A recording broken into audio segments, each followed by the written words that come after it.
Estamos sobre hora, entonces voy a irme a meter ya al Facebook Live y arrancamos en un par de minutos, ¿te parece? Vale. Ok, dame toque para ir metiéndome.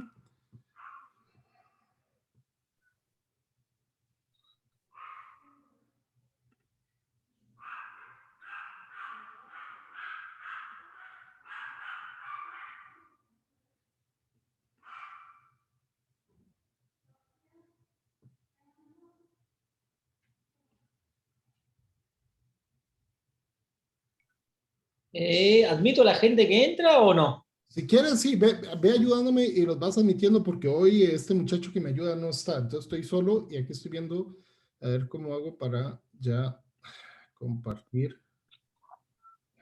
No sé qué pasa. Vamos a ver.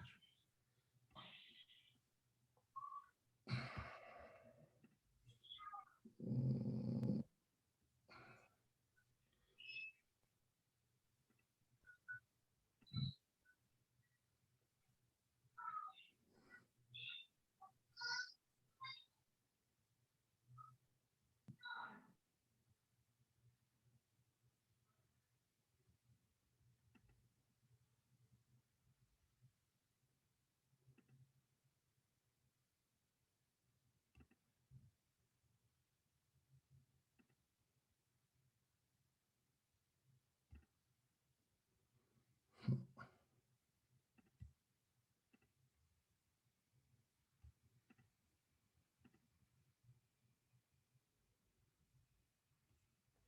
Se me está dando un error.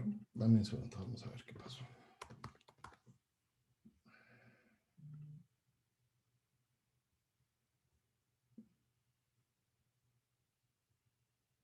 Reanudamos. Compartimos. Compartimos.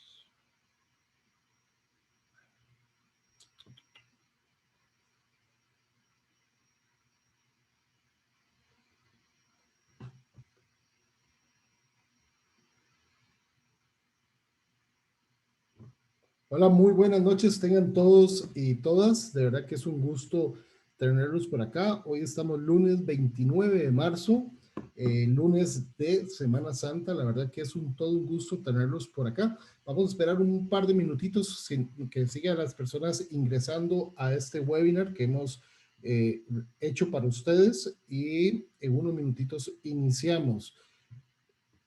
A los amigos y amigas del Facebook Live, igual bienvenidos sean todos y todas. Realmente es un gusto, como siempre, tenerlos por acá. Y pues bien, hoy tenemos un gran amigo y un grande de América Latina, el doctor Ezequiel Mercurio, desde Argentina, y tendremos el gusto y el honor de poder compartir con él en la charla del día de hoy que se llama Capacidad Jurídica en Latinoamérica, nuevos retos para la psicopatología forense. También tenemos el gran gusto de tener muchísimas personas y amigos del Poder Judicial de Costa Rica. Entre ellos tenemos jueces de la República, defensores y defensoras públicas, y también me parece que ahí había algunos también fiscales que se han estado uniendo. Pues bien, bienvenidos sean todos y todas a esta transmisión en vivo de la Red Académica Internacional. Daremos unos minutitos que la gente sigue ingresando, más bien muy agradecidos que anden por acá y ya casi iniciamos.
tenemos la vida, no hay otro momento. Vamos a vivirla, estamos aquí. No hace falta nada, si tenemos alas, vamos a batirlas. Tenemos otoños y también veranos y buenos amigos que nos dan la mano. Tenemos promesas y sueños cumplidos. Tenemos el sol que nos quita el frío.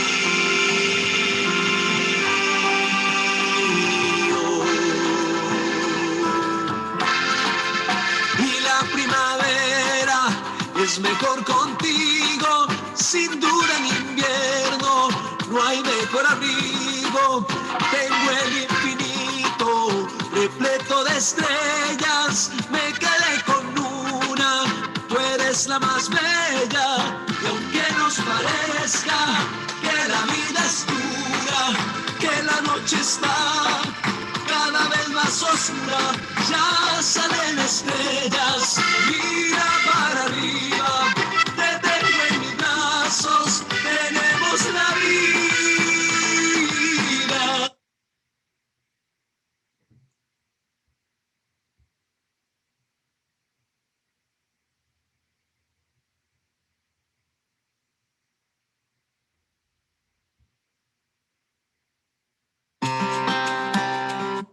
Tengo el infinito repleto de estrellas, me quedé con una, eres la más bella.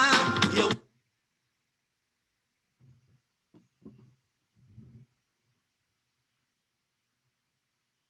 Bueno, tuvimos un temita ahí con el video, pero bueno, en todo caso, sean todos bienvenidos a esta red académica internacional para la información y formación profesional frente al COVID-19. Mi nombre es Pablo Cruz, yo soy el coordinador de la red académica junto con Gerson Lizarbe de Lima, Perú, el cual no estará hoy con nosotros por motivos laborales. En todo caso, bienvenidos sean todos y todos. Tenemos el gran gusto de tener colegas y amigos del Poder Judicial de Costa Rica, de México. También tenemos amigos y amigas del Poder Judicial de Colombia, de Chile y me parece que de Ecuador. Vi gente aquí ya en el Facebook. Así que de verdad sean todos y todas bienvenidos. La red académica nace en un esfuerzo iberoamericano de acompañarnos durante el proceso de pandemia. La red fue creada sin ningún fin de lucro y únicamente trabaja por medio de las donaciones que ustedes muy amablemente han brindado y con eso nos ayudan pues a pagar el Zoom y los temas básicos para poder seguir realizando esta labor académica internacional. Hemos llegado ya a más de 20,000 personas, entregado más de 500 certificados de participación. Contamos con 20 instituciones participantes. Tenemos presencia en toda América Latina, España, Portugal, Estados Unidos. Pues bien, hemos llegado realmente a muchísimos lugares durante este último año. También estamos realizando conversatorios especializados y al final de este año estaremos ya realizando el primer Congreso Internacional de la Red Académica Internacional, la cual también será completamente gratuita. Un poco del trabajo que hemos estado realizando, pues hoy tenemos al doctor Ezequiel Mercurio, luego tendremos al doctor Max Canavillas desde Perú, a Igor Ulsura también desde México, a Oscar Eduardo López desde México también, del Colegio de Psicoanálisis del Estado de México. También tendremos apoyo de la Universidad Pontificia Bolivariana, del CUE México, Universidad Pontificia también de Bolivariana va a estar de nuevo presente con nosotros, con Nancy Lemos y la doctora Magda Janet. Desde la Unión Latinoamericana de Psicología también vamos a tener gente y si ustedes ven, pues tenemos un calendario sumamente lleno durante todo este primer semestre del año y ya para el próximo semestre también ya estamos llenando el calendario. Pues más que invitados para que nos sigan apoyando y los amigos que están viéndonos en el Facebook Live, por favor, denle un like y por favor compártanlo. La red académica tiene justamente ese objetivo primordial que es llegarle a más personas y poder compartir un poco el trabajo que se está haciendo en América Latina. Antes de iniciar, indudablemente agradecer a las organizaciones principales que nos están apoyando a nivel iberoamericano. Primero a la Universidad Pontificia Bolivariana Seccional de Bucaramanga, a Ludo desde Argentina, a la Unión Latinoamericana de Entidades en Psicología, ULAPSI, a Sinergia desde México, a la Asociación Mexicana de Alternativas en Psicología, al Instituto Superior de Estudios Psicológicos ISEP desde España, PIR Consultores desde Costa Rica, la Asociación Latinoamericana para la Formación y la Enseñanza de la Psicología, expertos, conexiones empresariales, BEGOES, abogados consultores, el Colegio Estatal de Psicólogos e Intervención de Jalisco, la Sociedad Cubana de Psicología, la Sociedad Paraguaya de Psicología también, a la Universidad de Islahuacacuy, Serviprof y la UNAM de Iztacala, así como Ágora Organizacional desde México. Invitarlos por favor a que nos sigan en las redes sociales, en el Facebook como Red Académica Internacional para la Formación Profesional. También estamos posteando todos los videos en el YouTube de la red, que sale como Red Académica para la Formación Profesional, y por supuesto nuestra página web. Algunas recomendaciones antes de iniciar, por favor, si desean gestionar su certificado de participación, les pedimos que por favor nos escriban a red.internacional.profesional@gmail.com. Mantengan por favor los micrófonos apagados para que puedan disfrutar el trabajo que les tenemos preparado para el día de hoy. Y faltando unos 10 minutos, se les avisará para que vayan preparando sus intervenciones, ya sea preguntas o algo que quieran acotar, igual será más que bien recibido. Hoy tenemos el gran gusto y el agrado de tener a un grande de América Latina. Tenemos al doctor Ezequiel Mercurio. Se recibió de médico en la Universidad de Buenos Aires, se especializó en psiquiatría y medicina legal, es magíster en criminología y ciencias forenses, es docente de grado y posgrado en diferentes universidades nacionales e internacionales, es autor de numerosos libros y artículos en el ámbito de la psicopatología forense y el neuroderecho. Su último libro es Psicopatología forense y justicia restaurativa, perspectivas desde el neuroderecho. Esto fue en el 2019. También es secretario del Centro Interdisciplinario de Intervenciones Forenses de la Academia Nacional de Ciencias de Buenos Aires y de la Academia de Ciencias Forenses de la República de Argentina. Actualmente se desempeña como jefe del Departamento de Psiquiatría del Cuerpo de Peritos. Me interesa más mi clase que es. Por favor, mantengan los micrófonos en silencio, por favor, gracias. Departamento de Psiquiatría y el Cuerpo de Peritos de la Defensoría General de la Nación. Pues bien, agradecer a Ezequiel el tiempo que se ha tomado por estar con nosotros y indudablemente antes de iniciar, igual volverles a invitar a que soliciten su certificado de participación al correo red.internacional.profesional@gmail.com. Eso tiene un valor únicamente de $6 que nos ayuda a mantenernos al aire, a seguir pagando el Zoom y pagándole al señor que nos ayuda a hacer los loguitos y las cosas para poder llegar a más y más gente en todo Iberoamérica. Pues bien, sin más por el momento, me despido y espero que disfruten muchísimo la velada del día de hoy. Adelante, Ezequiel. Bueno, agradecerle, Pablo, en tu nombre a todos los que conforman la red. Es para mí un gusto volver a estar acá con ustedes desde Buenos Aires, Argentina. Estuvimos el año pasado juntos con varios colegas de Latinoamérica y también de España, así que volver a estar acá es para mí un gran honor. Bueno, la presentación, un poco mi idea era tocar un tema que creo que nos convoca cada vez más a los que trabajamos en el ámbito de la justicia, a los que trabajamos como peritos, a los que hacemos psicopatología en el campo forense, que es las modificaciones que ha tenido el régimen de la capacidad jurídica en Latinoamérica en los últimos años, ¿sí?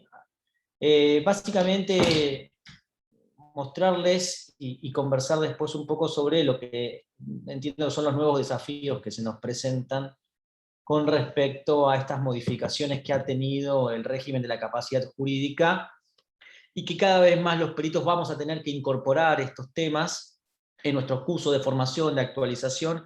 Así que gracias, Pablo, por darme la oportunidad para empezar a compartir estas temáticas con ustedes. Bueno.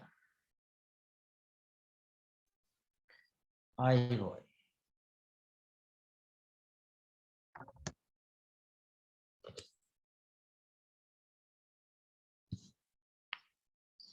Bueno, gracias a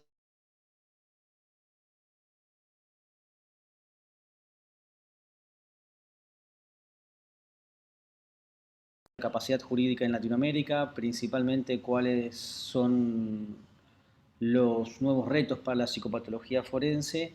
Vamos a conversar un poco sobre eso. Mi nombre es Ezequiel Mercurio, yo soy psiquiatra forense, vivo en Buenos Aires, Argentina, hice una maestría en criminología y ciencias forenses. Me desempeño como jefe del departamento de psiquiatría en el cuerpo de peritos de la Defensoría General de la Nación. Bueno, soy profesor en distintas universidades acá en Buenos Aires y esta es una breve síntesis de mi presentación curricular. Así arrancamos. No quiero dejar de mencionar que esto que vamos a ver nosotros hoy no es ni más ni menos que el desarrollo de una serie de modificaciones, cambios que se han ido transitando de manera pausada, pero sostenida en el tiempo. Es decir, que lo que vamos a ver hoy como un cambio de paradigma central en términos de lo que es la capacidad jurídica y cómo la psicopatología forense se va a insertar en esta nueva perspectiva, en realidad viene de hace tiempo, ¿no? Y esto que por lo menos ha sucedido en Argentina con respecto a la psicopatología, que es que ha visto de alguna manera irrumpir de manera novedosa el paradigma actual sobre los derechos de las personas con discapacidad, lo que es el modelo social de la discapacidad, cuando en realidad este paradigma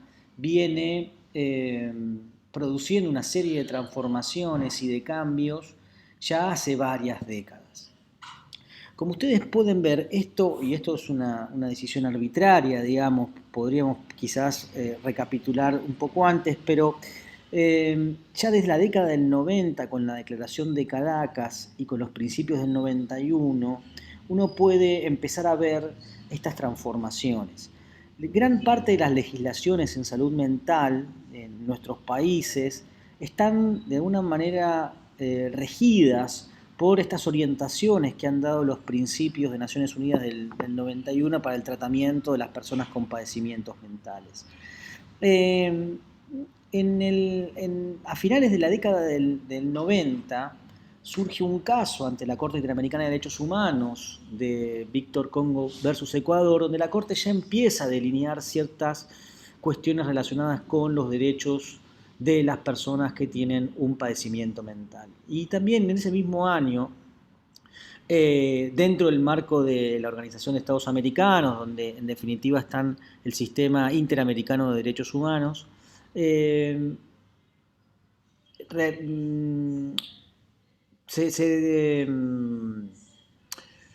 promulga la Convención Interamericana para la Eliminación de todas las formas de discriminación contra las personas con discapacidad. Y esto, acá me quiero detener solo un poco, porque a finales de la década del 90, esta convención señala específicamente que aquellas legislaciones, aquellos institutos que tienen que ver con la curatela, la interdicción, etcétera, ¿sí? La insanía, no implicaban necesariamente una forma de discriminación contra las personas con discapacidad. Y creo que esto lo quiero resaltar porque esto se va a ver modificado, esta perspectiva se va a ver modificada luego de que ve la luz la Convención de Derechos de Personas con Discapacidad. En el año 2006 la convención nace, ¿no?, con una participación muy activa de organizaciones sociales, de grupos de personas con discapacidad, y también sucede en el primer semestre el caso de Jiménez López versus Brasil, un caso donde la Corte Interamericana, aun aunque tiene una solución, digamos, en principio amistosa, digo, no lo voy a poner así en términos técnicos, pero que Brasil en ese caso asume su responsabilidad, la Corte Interamericana ve un buen momento como para delinear puntos centrales sobre las personas que están internados en establecimientos psiquiátricos, ¿no? Jiménez López muere en el contexto de una internación por motivo de salud mental en una clínica privada en Brasil, y la Corte delinea una serie de puntos sobre la necesidad, la obligación que tiene el Estado de ejercer el control, la supervisión, la fiscalización de que se cumplan los derechos de las personas que se encuentran internadas, habla sobre las restricciones mecánicas, es decir, toca diversos capítulos relacionados con los derechos de las personas que se encuentran internadas. Y es un caso paradigmático de lo que tiene que ver la perspectiva de derechos humanos, pero insisto que esto se ve en el primer semestre del 2006 porque se posiciona y usa como fundamento los principios del 91 de Naciones Unidas, ¿no? Donde señala cuáles son los puntos que debe tener en cuenta el Estado al momento de, como les decía, fiscalizar, regular, supervisar, hacer actividades de monitoreo sobre las instituciones y sobre las personas que se encuentran internadas, ¿no? Señala específicamente que el Estado no delega la función de supervisión, aun aunque las instituciones sean de gestión privada, ¿no? Y esto creo que es un aspecto central. ¿Por qué digo lo del primer semestre del 2006? Porque para el segundo semestre ve la luz la Convención de Derechos de Personas con Discapacidad, que después en el año 2008 es firmada, ratificada, etcétera, etcétera, por la mayor parte de los países en Latinoamérica. En el 2008, y esto es interesante, hay un informe de Naciones Unidas, específicamente de la relatoría que tiene que ver con los tratos crueles, degradantes, inhumanos, el relator contra la tortura, donde señala, y acá viene el cambio de paradigma, y por eso lo pongo y lo resalto muy enfáticamente, que es que el relator señala que el nuevo paradigma para pensar la discapacidad mental, los padecimientos mentales, es la Convención de Derechos de Personas con Discapacidad. Y específicamente resalta que los principios del 91 son principios que no son vinculantes para los estados, cosa que sí lo es la Convención de Derechos de Personas con Discapacidad. Es decir, que lo que señala es que nos muestra un nuevo marco específico para pensar las legislaciones tanto de salud mental como lo que vamos a ver que tiene que ver con la capacidad jurídica. En Argentina, para el año 2010 se sanciona la Ley de Salud Mental, ¿no? Que no me voy a meter específicamente a comentarles detalles sobre esto, pero por lo menos yo vengo señalando hace un tiempo que esta ley de salud mental, cuando ya nace de alguna manera con una perspectiva no del todo actualizada, porque la ley de salud mental argentina del 2010 toma como elementos esenciales la Declaración de Caracas, bueno, los principios del 91 y no la Convención de Derechos de Personas con Discapacidad como debería haberle hecho para esa época, ¿no? Año 2010. En el 2011 hay una observación general del comité que se encarga de verificar, fiscalizar que la Convención Interamericana para la Eliminación de la Discriminación de las Personas con Discapacidad, o sea, básicamente el que se encargaba de ver que esa convención que se había sancionado en el 99 se cumpliera, saca una observación donde señala que debe reinterpretarse el artículo que señalaba que la curatela, la incenía, la interdicción no fueran o no debían ser tomados como una forma de discriminación. Es decir, de alguna manera el observatorio del comité, ¿no? que se encargaba de fiscalizar esta convención del 99, que tiene, digamos, dentro del sistema interamericano, dice, bueno, a la luz de la Convención de Derechos de Personas con Discapacidad de Naciones Unidas, hoy esto tiene que ser francamente revisado, e invita a que los estados que forman parte modifiquen y cambien la perspectiva de aquellas legislaciones civiles que tienen el régimen de interdicción, restricción de la capacidad jurídica, la curatela, básicamente, decía yo, interdicción, insanía, tiene distintos nombres según el país donde estemos. Es decir, de alguna forma dice, ojo, que desde el 99 hasta el 2011 el paradigma se modificó, cambió, y aquello que no era una forma de discriminación, hoy sí lo es. Para el año 2013, el Comité de los Derechos de Personas con Discapacidad saca su observación sobre el artículo 12, que lo vamos a revisar un poco. Artículo 12 habla sobre la capacidad jurídica. En el 2015 saca una guía para la interpretación del artículo 14, también el Comité de Derechos de Personas con Discapacidad, artículo 14 que habla del derecho a la libertad. Y vamos a ver ahora, y adentrándonos, sé que hay una serie de modificaciones en varios de nuestros países que cambian el régimen de la capacidad jurídica. Argentina en el 2015, vamos a revisarlo, cambia su Código Civil y Comercial de manera integral. En el 2016, Costa Rica promulga una ley específica para la autonomía personal. En el 2018, Perú genera también una legislación específica sobre la capacidad jurídica en igualdad de condiciones. En el 2019, de manera muy reciente, en Colombia se sanciona también un régimen para el ejercicio de la capacidad legal en el caso de las personas mayores de edad. También en el 2019 hay una observación del Comité de Derechos de Personas con Discapacidad de Naciones Unidas sobre el artículo 14, les decía yo, el derecho a la libertad. También se sanciona en Perú recientemente una nueva ley de salud mental y, digamos, para que pensemos que esto es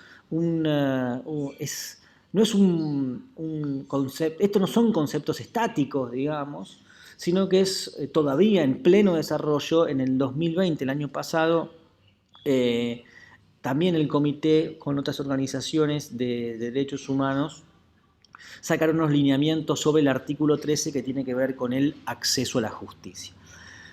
Como vemos, en definitiva, lo que muestra o lo que intento mostrar en esta línea de tiempo es básicamente que en los últimos 25, 30 años ha habido una serie de documentos, convenciones, declaraciones internacionales en términos de derechos humanos y discapacidad en general y salud mental en particular, que muestran esta modificación, este cambio, esta evolución hacia un paradigma diferente del cual la mayoría de nosotros, como psiquiatras, como psicólogos, nos hemos formado, ¿no? Básicamente transitamos a un cambio de paradigma que creo que necesitamos nosotros conocer como operadores de justicia, como auxiliares y como trabajadores en el ámbito forense de manera, digamos, cada vez más profunda.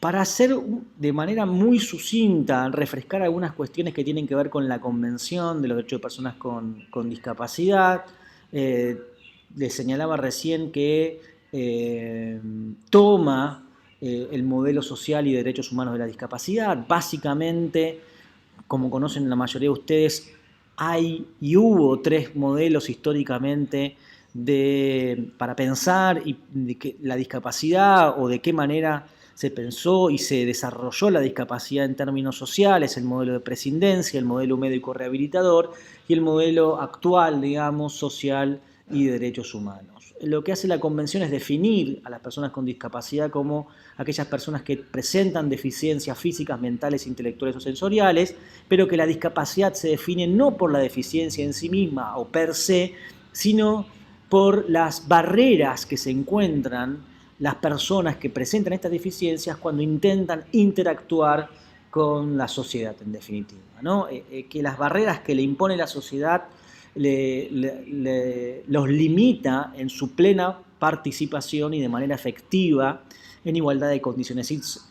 No es por la deficiencia en sí misma, que sería sino pensarlo como un modelo médico rehabilitador, en donde es la deficiencia que tengo que curar, tratar y eliminar para que en principio la persona pueda gozar de sus derechos y tener una plena participación.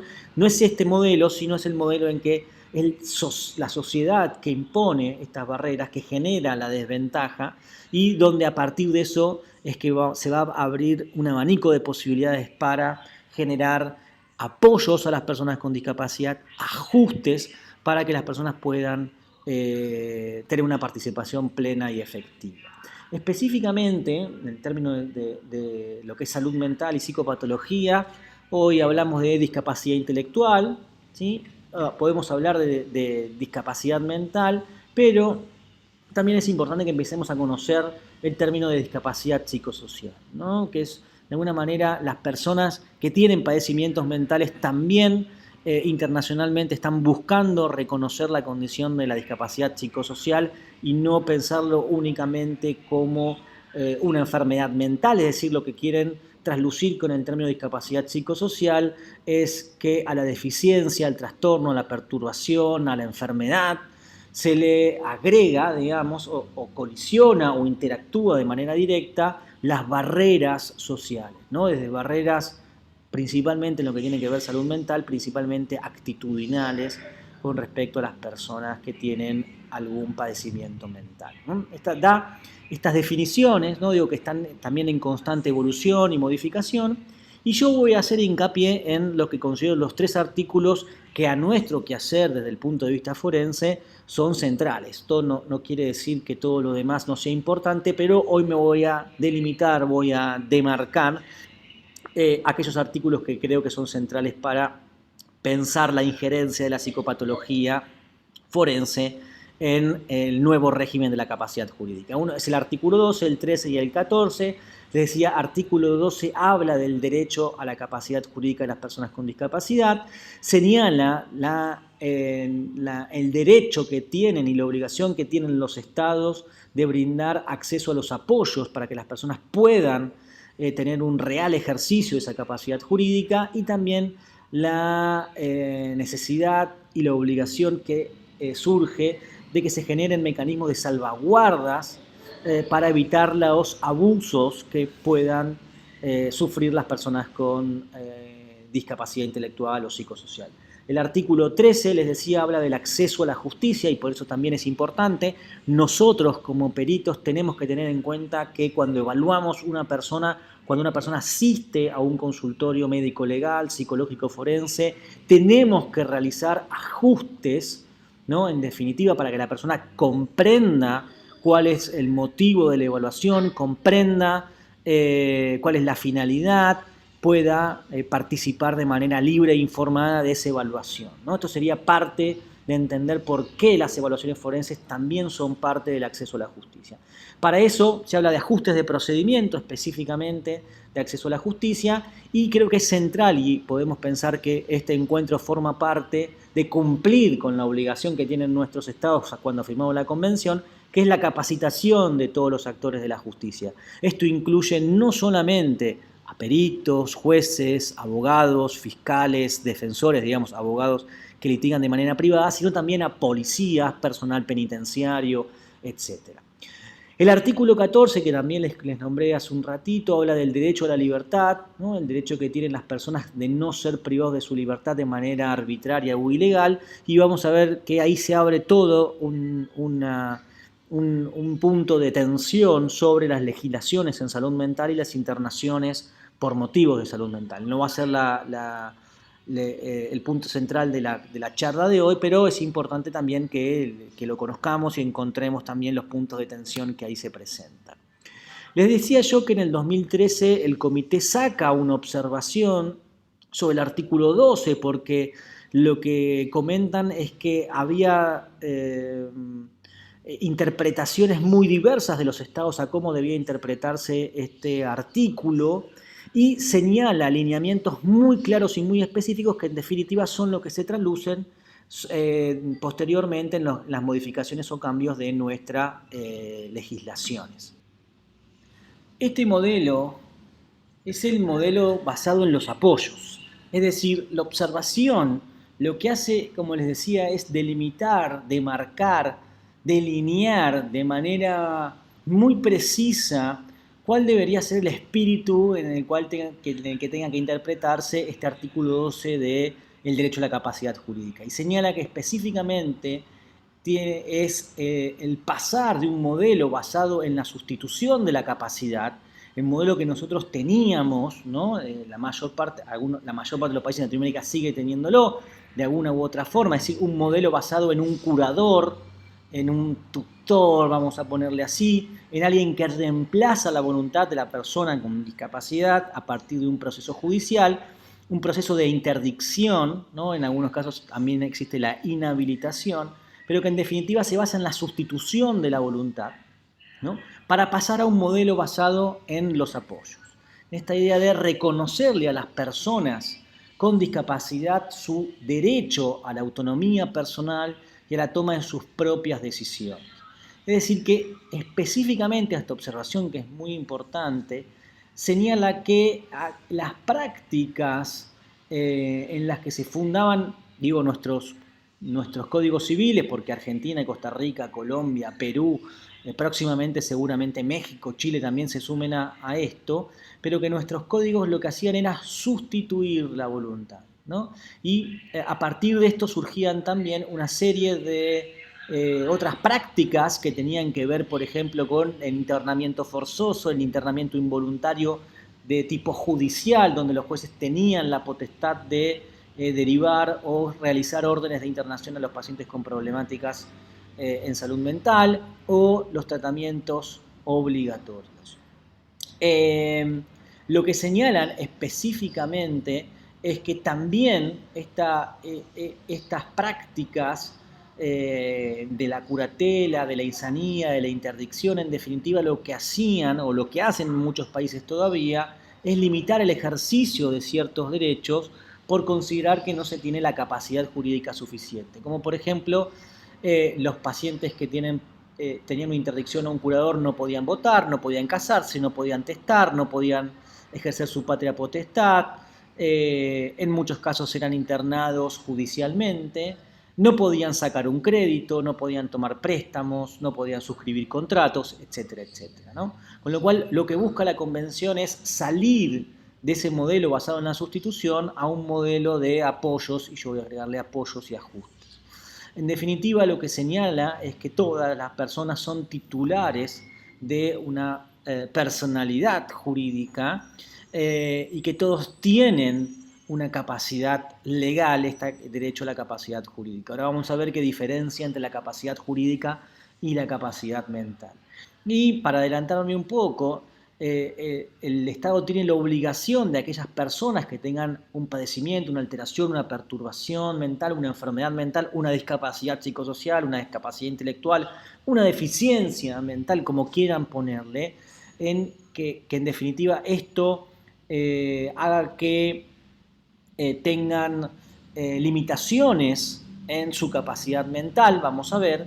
En esos casos el Estado tiene la obligación de generar y de garantizar apoyos para que esas personas puedan tomar sus decisiones, generar mecanismos de salvaguardas y generar ajustes para que las personas puedan participar de manera plena y efectiva, ¿no? Ajustes que vamos a ver que pueden ser desarrollar si uno tiene que ir a sacar o conocer o hacer operaciones bancarias, que estas operaciones bancarias estén los contratos hechas en una lectura fácil, con acceso cognitivo a aquellas personas que pueden tener alguna limitación intelectual o una discapacidad psicosocial. No se trata de que sean reemplazada esa actividad de firmar ese documento, sino que la persona pueda, a través de los ajustes y a través de un apoyo, poder tomar su decisión libre e informada. Y por eso lo que en definitiva busca este artículo 12 es garantizar el respeto a la voluntad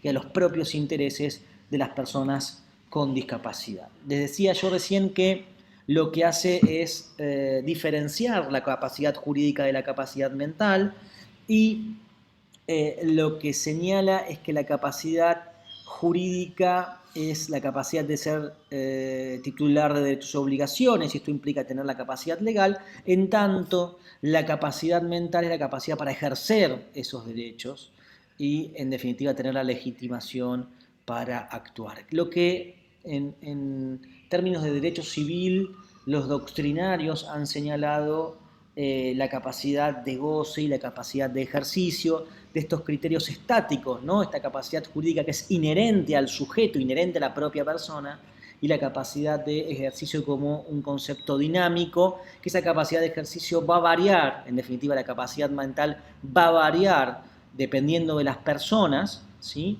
Y ahí es ahí donde los apoyos y los ajustes también deben variar, ¿no? Y no pensar en las mismas respuestas para todos los casos. Entonces, en definitiva, lo que hace es definir a la capacidad mental como la aptitud de una persona para tomar sus decisiones. Le decía recién que esto no es un fenómeno estático, sino más bien es un fenómeno dinámico que se modifica no solo en términos del funcionamiento psíquico, y uno puede pensar ahí en términos de diagnóstico, sino también en términos de factores ambientales y sociales. Y esto es muy importante.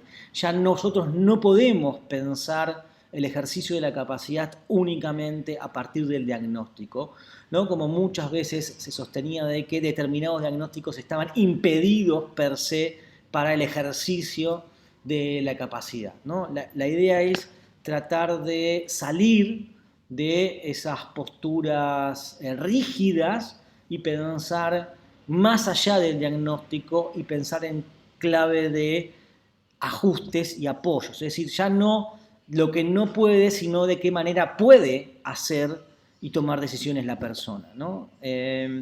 Decíamos recién que la discapacidad intelectual o psicosocial no, o sea, esta limitación en la capacidad mental no debe ser utilizada como argumento para negar la capacidad, en definitiva. Y históricamente les comentaba yo, les repasé, ahora les digo cómo se llama técnicamente esto en el documento, cuáles han sido los criterios que se han tomado para negar la capacidad jurídica de las personas con discapacidad. Decíamos el criterio por condición, el criterio por resultados o el criterio por el nivel de funcionamiento. ¿Cuál es el criterio por condición? Bueno, determinado diagnóstico, entonces tiene esto, no puede hacer aquello. El criterio por resultado, es decir, si la persona tomaba una decisión que no se correspondía con aquello que el profesional consideraba adecuado para esa persona, ¿sí? Entonces el profesional dice no tiene la capacidad para tomar decisiones. Esto se ve con mucha frecuencia y ahí tenemos que ser muy cuidadosos. Y el criterio por nivel de función era analizar, ver de qué manera evaluar la capacidad para tomar una decisión específicamente, ¿no? La idea es que la capacidad mental o las deficiencias en la capacidad mental no sean un motivo, una razón, un fundamento para negar la capacidad jurídica, sino que, como voy a mostrar ahora, la idea es pensar en que si la persona tiene una deficiencia, entonces ahí hay que plantear ajustes y apoyos para el ejercicio de esa capacidad jurídica. Esto es lo que nos plantea este nuevo paradigma, este nuevo modelo de derechos humanos y modelo social de las personas con discapacidad, salir del modelo de sustitución para pasar a un modelo basado en apoyos. Les decía yo, por lo menos en lo que respecta a mi caso, este es un modelo completamente nuevo en el cual la mayoría de nosotros no se ha formado. Nosotros veníamos trabajando en el modelo tradicional de la curatela, la interdicción, la insanía, y hoy nos vemos y se nos presentan nuevos retos y desafíos, ¿no? El documento de la observación señala, como en la mayoría de los documentos de derechos humanos, que hay una interrelación entre los diferentes artículos de la Convención con el artículo 12. Entonces habla de la relación con el artículo 13, el acceso a la justicia, en definitiva, ¿no? No se puede pensar, digo, muchas personas con discapacidad que tienen, que habían sido declarados como interdictos y que tienen un curador no podían participar de juicios, no podían oficiar como testigos, etc. En definitiva, ahí está el tema del acceso a la justicia, ¿no? Hablábamos de ajustes razonables. El derecho a una vida independiente, el derecho al voto, el derecho a casarse y a formar una familia, el derecho al consentimiento médico, el derecho a la libertad.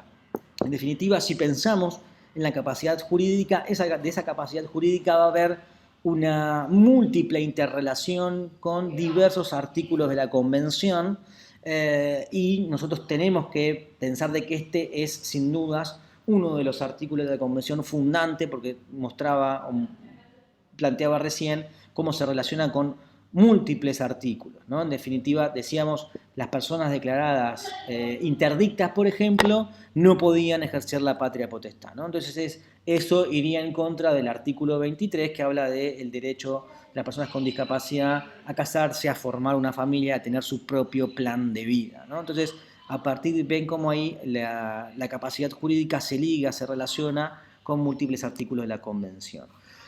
¿Qué es lo que pasa o dónde estamos hoy en Latinoamérica en términos de régimen de la capacidad jurídica? No voy a pretender hacer un análisis profundo por cuestiones de tiempo y también porque me excede, pero sí mostrarles un pantallazo, una mirada, unos trazos bien gruesos sobre qué es lo que sucede en algunos países de Latinoamérica y que creo que es importante empezar con nosotros como peritos, como expertos en psicopatología forense, a internalizar, a analizar estos cambios legislativos, pero que en definitiva muestran un cambio de paradigma. Bueno, en Costa Rica, les comentaba, en el 2016 se sanciona la Ley de Autonomía Personal. En definitiva, la base central es la Convención de los Derechos de Personas con Discapacidad, pasar del sistema de curatela, insanía e interdicción a un sistema de salvaguardas. Se generan varias figuras específicas para apoyar a las personas con discapacidad intelectual y psicosocial. Específicamente se genera la figura del garante para la igualdad jurídica. Se reseñan una serie de derechos que son retomados de la Convención: el derecho a la asistencia personal y a los apoyos, el derecho a la autonomía personal, a los derechos sexuales, reproductivos y políticos. Hablábamos recién el artículo 23, el derecho a formar una familia, hablábamos del derecho al voto, a eso se refiere específicamente. La ley señala gran parte de lo que señalé recién, de garantizar la personalidad jurídica, la capacidad jurídica y específicamente la capacidad de actuar. Y en un punto, ¿no?, en uno de sus artículos, señala que no se puede excluir, por ejemplo, la patria potestad por una condición de discapacidad, ¿no? En definitiva, de vuelta, artículo 23 de la Convención. Se genera un proceso específico, el proceso llamado ya no de insanía, curatela o interdicción como lo conocíamos, sino como pensarlo como un mecanismo de salvaguardia, ¿no? Y ahí vamos a ver ahora que si bien hay avances en términos del paradigma actual de derechos humanos de las personas con discapacidad, también vemos que nuestras legislaciones han tomado algunos caminos que son mixtos, ¿no? En definitiva, o sea, no han pasado, no han sustituido de manera completa ese viejo modelo de la curatela o la insanía. Ahora voy a señalarles algunos puntos relacionados con esto, ¿no? Decía, Costa Rica genera este proceso específico de salvaguardia que lo puede iniciar el propio interesado, y en situaciones excepcionales puede ser iniciado por la familia o instituciones o organizaciones de la sociedad civil que brindan apoyo cuando no haya familiares, ¿no? Vamos a ver que la mayor parte de las legislaciones da un plazo de revisión obligatoria, ¿no?, de este régimen de restricción o de apoyo o de salvaguardia, ¿no? Va a tomar diversas formas de la capacidad jurídica. En el caso de Costa Rica hay si bien se puede revisar en cualquier momento por parte del interesado, hay una obligación de revisarlo cada 5 años. ¿Qué se requiere para iniciar este proceso de salvaguardia? Bueno, en definitiva, un escrito donde se explican las razones por qué se quiere iniciar este proceso, y acá vemos que se requiere un dictamen médico que acredite la condición de presentar alguna condición de discapacidad intelectual, mental o psicosocial, ¿no? Entonces, de alguna forma, acá algunas críticas pueden alzarse con que hay un cierto resabio de un modelo médico basado en la deficiencia, un médico rehabilitador, porque se requiere un dictamen médico para poder iniciar este proceso. Una vez que se inicia, se realizan también dictámenes desde el punto de vista forense por el Departamento de Medicina Legal, y también se realizan dictámenes por el área de trabajo social, psicología del Poder Judicial sobre la persona con discapacidad y también sobre aquella persona que va a oficiar de salvaguarda. En el proceso, al momento de que el juez tenga que emitir el dictamen, su dictamen sobre el proceso de salvaguarda, es decir, de qué manera, de qué forma, con qué intensidad, qué duración y para qué cosas la persona va a requerir apoyos, ¿no? En definitiva, le van a decir salvaguarda. Para emitir ese dictamen, lo que se requiere es el análisis del dictamen médico, que en definitiva que es el que se inició, un dictamen forense por el Departamento de Medicina Legal, un informe social y la necesidad de que el juez se entreviste de manera personal con la persona con discapacidad, ¿no? Entonces, de vuelta, como les decía, esto también puede ser criticado por la necesidad de que se genere una evaluación psiquiátrica, psicológica, es decir, de vuelta pensando en términos de dictámenes médicos, ¿no? Y ahí es donde nosotros, digo, por eso la oportunidad de esta charla, nosotros como peritos, psicólogos o psiquiatras, es donde venimos, ¿no? A aportar, a participar de este tipo de dictámenes. Y es necesario que entendamos, desde mi punto de vista, cuál es la base central de este modelo en el que estamos inmersos y que es un modelo completamente nuevo, ¿no? Y que está, digamos, por construirse, ¿no? No es que sea un espacio vacío a llenar, y creo que ese es el desafío central, sino que a veces esto se puede transformar como un cierto muro, ¿no? A traspasar, porque en definitiva todos los que venían trabajando sobre eso, los jueces de familia, los operadores del sistema de justicia de familia, los peritos, venían trabajando en situaciones similares a estas y ahora tienen que adaptarse, cambiar la perspectiva y trabajar con esta nueva mirada del modelo social y de la discapacidad y de derechos humanos, ¿no? Entonces, en definitiva, no es que hay algo que hay que hacer que nunca se hizo, sino el desafío, el reto está en ver de qué manera modificamos aquellas prácticas que veníamos haciendo. ¿Qué sucede en Colombia, ¿no? En Colombia, de manera muy reciente, es el último país que incorporó modificaciones. En el año 2019 sancionó la ley para el régimen para el ejercicio de la capacidad legal de las personas con discapacidad mayores de edad.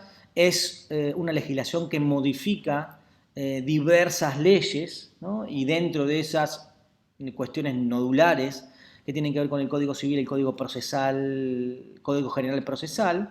Y les decía también, de manera similar a lo que hace Costa Rica, vamos a ver Perú y también Argentina, tiene su base en la Convención de los Derechos de Personas con Discapacidad. Señala específicamente la garantía de que se respete la capacidad legal de las personas con discapacidad y el derecho y la obligación que tiene el Estado de garantizar los apoyos para el ejercicio de esa capacidad. Se parte de la presunción de la capacidad de todas las personas y les decía que como la base fundante es la Convención, va a regirse por el respeto a la dignidad, a la autonomía, al respeto a la voluntad, a las preferencias, los intereses de las personas con discapacidad, el derecho a la no discriminación, a la accesibilidad, a la igualdad de oportunidades, ¿no? Y el derecho a tener un mecanismo de salvaguarda para aquellas personas que lo soliciten o para aquellas situaciones en las que se agotaron los ajustes y los apoyos y no se puede determinar de manera inequívoca, va a decir la ley, la voluntad de la persona, ¿no? En definitiva. El objetivo de esta ley pone en cabeza central al propio interesado, o sea que la persona con discapacidad es la que solicita, participa de manera activa de este régimen y que señala cuáles son sus necesidades de apoyos y también la ley prevé directivas anticipadas en diversos niveles. Decía, se genera un proceso para establecer los apoyos y este proceso tiene como dos vías. Uno es un acuerdo entre partes, ¿no? O sea, la persona que es mayor de edad y tiene alguna discapacidad o requiere de un apoyo, se presenta ante un notario, quien entrevista a las dos personas por separado, ¿no? Se presenta ante un notario con la que va a ser su figura de apoyo, su confianza, etc. Y se hace un acuerdo entre partes, ¿no? Este sería una primera vía. Les decía, el notario tiene que entrevistar a las dos personas por separado para evitar abusos, presiones, etc. Y es un acuerdo entre partes. Y el otro va a hablar de un proceso judicial donde participan los jueces de familia, que se va a denominar proceso de jurisdicción voluntaria y que tiene que ser un proceso sumario, rápido, verbal, para la adjudicación judicial de los apoyos, ¿no? Va a haber, lo que crea la ley es la necesidad de que se realicen valoraciones de apoyos Estas valoraciones van a ser realizadas por entes públicos o privados. Para eso la ley señala que tiene que ser el Consejo Nacional de Discapacidad, junto con los lineamientos centrales de la Política Nacional de Discapacidad, quienes son los que en definitiva van a ejecutar, a desarrollar este plan para formar, capacitar y también para ejecutar y desarrollar estos lineamientos para la valoración de los apoyos. Si la persona no tiene una persona de confianza que pueda resultar de apoyo para una situación concreta, entonces ahí va a venir la figura del defensor personal. ¿Quiénes pueden solicitar la adjudicación judicial de apoyos? Bueno, decíamos, siempre esto va a estar atravesado por el propio interés, o sea, la propia persona quien solicita esto, o cualquier otra persona que tenga un interés legítimo, o sea, una persona de confianza. Y ahí se abren dos caminos concretos. En una situación en la cual la persona está completamente imposibilitada de manifestar su voluntad, preferencias y de comunicarse con el medio, es decir, no puede comunicar de que requiere un apoyo, con lo cual ahí puede haber otra persona que lo inicie por él, o cuando la persona esté imposibilitada de ejercer su capacidad y pueda encontrarse en una situación de vulneración o amenaza de sus derechos por parte de un tercero, y ahí la puede solicitar otra persona la adjudicación judicial de apoyos. De la misma forma que en Costa Rica, estos apoyos deben ser revisados obligatoriamente cada 5 años. Lo que se requiere para el inicio es también un escrito de la voluntad donde expresa la persona con discapacidad que quiere un apoyo para un acto jurídico o varios actos jurídicos, es decir, lo que se busca es que se delimiten específicamente para qué y qué tipo de apoyos se requiere, y les decía que se requiere una valoración de apoyos, ¿no? O sea, la persona, hay que ver cómo esto se desarrolla en la práctica, pero bueno, la persona puede solicitar una valoración de apoyos a un ente público o privado, ¿no? Y acompañar esa valoración de apoyo realizada, entiendo que será realizada por un equipo interdisciplinario, y presentar esa valoración de apoyo junto con el escrito donde señala la voluntad de acceder a tener un apoyo de una persona de su confianza, ¿no? El juez puede solicitar ampliar esa valoración de apoyo y se requiere ya no un peritaje, como en el caso de Costa Rica, o lo vamos a ver que pasa en Argentina, un peritaje hecho por el Departamento de Medicina Legal, sino se requiere una valoración por un equipo interdisciplinario, ¿no? Y en definitiva lo que busca esa valoración es responder ya no criterios médicos sobre diagnóstico, enfermedad, pronóstico, tratamiento, sino pensar en términos de toma de decisiones o de qué requiere esa persona para poder tener la mayor autonomía posible, en definitiva. Entonces lo que se va a solicitar, lo que se debe expedir la valoración, este informe interdisciplinario es los apoyos que requiere para la comunicación y la toma de decisiones, ¿sí? Los ajustes de procedimiento para la participación en el proceso que se va a sustanciar, es decir, que la persona pueda comprender de qué se trata este proceso de adjudicación judicial de apoyos, las sugerencias que pueda emitir este equipo sobre cómo potenciar la autonomía, las personas que pueden actuar como apoyo para su vida y los actos jurídicos, y un informe general sobre el proyecto de vida. Les decía que el juez puede pedir las pruebas que considere, y ahí les planteaba lo mismo que les decía hace un ratito. Ahí uno intuye que es probable que los que ya venían trabajando en temas de insanía, interdicción, etcétera, estén muy acostumbrados a pedir, solicitar peritajes psiquiátricos y psicológicos forenses, así que intuyo que por ahí esto pueda pedirse también en este régimen actual. El juez tiene la obligación de entrevistarse con la persona con discapacidad y las personas que serían el apoyo, y la participación del Ministerio Público para velar por los derechos de las personas con discapacidad, y que tienen que en definitiva supervisar el cumplimiento de la sentencia. Como vemos, hay puntos que se comparten entre la legislación, que el juez conozca a la persona, conozca el apoyo, que sea la persona escuchada, que la persona participe de manera plena y efectiva de todo ese proceso. Digamos, esto que En definitiva, siempre se me viene a la mente el caso de Ricardo Aldair en México, ¿no? Ricardo Aldair no tuvo posibilidad para participar y comprender y que se realicen ajustes de procedimiento en lo que fue su sentencia de interdicción. Entonces, escuchar a alguien como Ricardo Aldair, una persona con discapacidad que pasó por un proceso de interdicción, escucharlo en primera persona, muestra y pone con mucha luz esto que la obligación que se genera ahora de que los jueces entrevisten, escuchen a las personas con discapacidad, que en definitiva son sobre las que se van a tomar ciertas decisiones.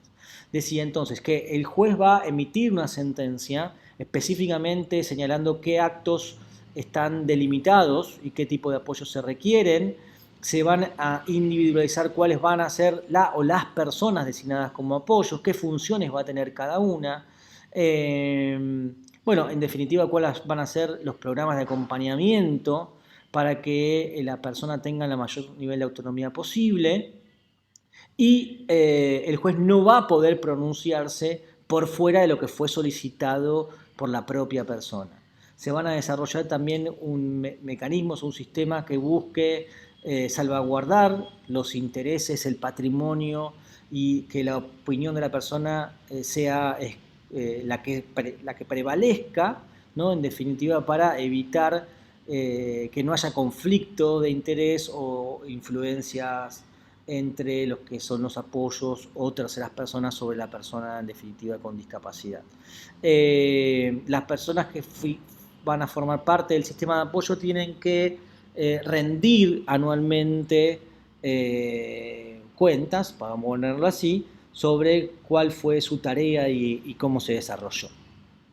Es muy importante, yo les decía que en Colombia hay una serie de modificaciones en diversas leyes, tanto de forma como de fondo, y parece que, por lo menos yo puse una, que es que modifica una ley que hablaba sobre la protección de personas con discapacidad mental, deroga muchos de los artículos de esa ley y específicamente deroga, por ejemplo, el artículo 15, ¿sí? Que habla de la capacidad jurídica, ¿no? Lo que decía era que las personas que padezcan discapacidad mental absoluta son incapaces absolutos. Es decir, de vuelta creo que se ve en este ejemplo con mucha claridad esto que yo señalaba al comienzo, que las personas con discapacidad se veían limitadas y se les cercenaba la posibilidad de ejercer sus derechos de manera efectiva, ¿no? Este tipo de legislaciones son las que en definitiva buscan modificar, cambiar la convención y los lineamientos de la observación sobre el artículo 12 del comité. Otro de los artículos que se derogan hablaba de que se requería para el inicio del proceso de interdicción, igual que en la mayoría de los países, un informe psiquiátrico y neurológico. Ahora no se requiere ningún informe de este estilo. También, en definitiva, bueno, se limitan las internaciones de tipo judiciales, ¿sí?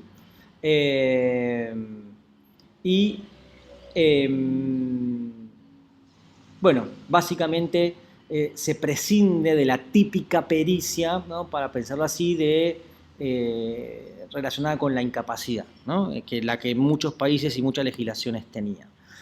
Rápidamente, ¿qué sucede en Perú? El espíritu es el mismo, ¿no? Base en la convención, modifica el Código Civil y Procesal Civil, pasar de un sistema de interdicción, curatela, insanía a un sistema basado en apoyos y salvaguardas. Se señala específicamente que las personas con discapacidad tienen capacidad de ejercicio, que se pueden solicitar apoyos y ajustes la propia persona, ¿no? Esto se incorpora en el Código Civil. Se modifican cuestiones que tienen que ver con la capacidad restringida. Se agrega un ítem específico sobre las personas que están en estado de coma y no se pueden comunicar con el entorno, ¿sí?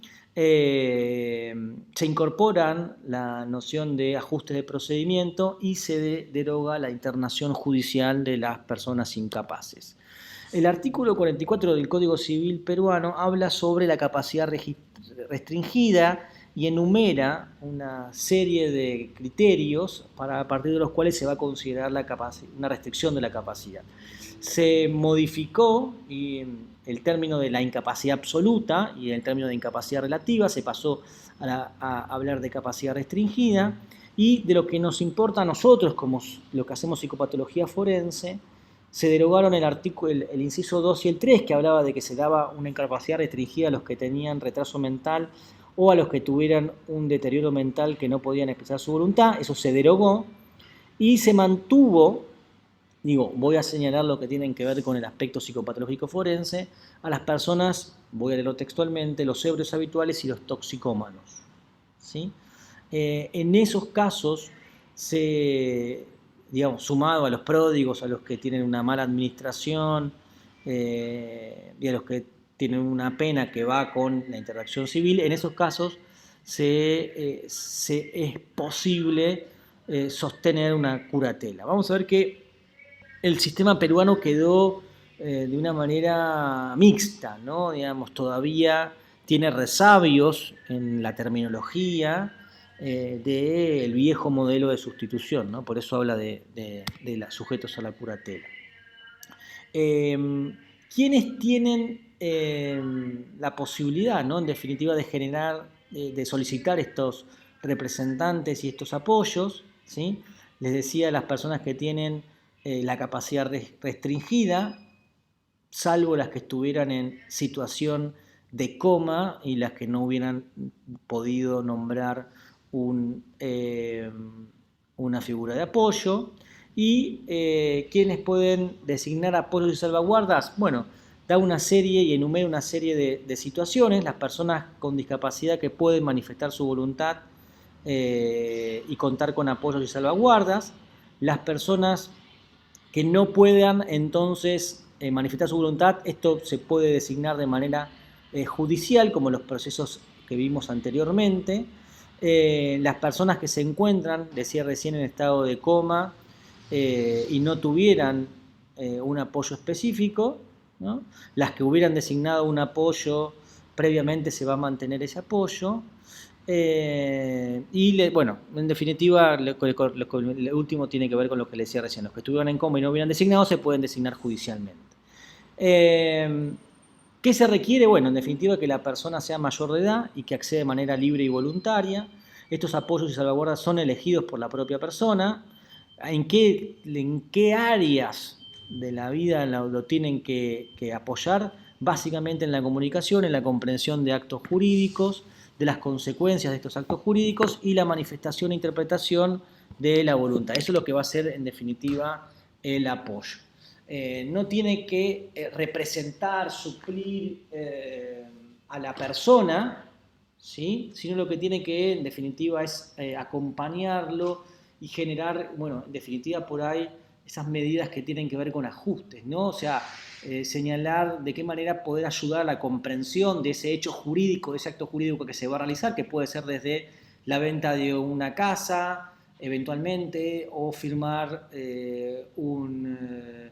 un contrato, o puede ser también, por ejemplo, tomar un crédito, ¿no? Cuando digo contrato, no pensemos en algo tan complejo como puede ser el contrato con una compañía telefónica para tener un teléfono celular, ¿no? A eso me refiero, es como contrato.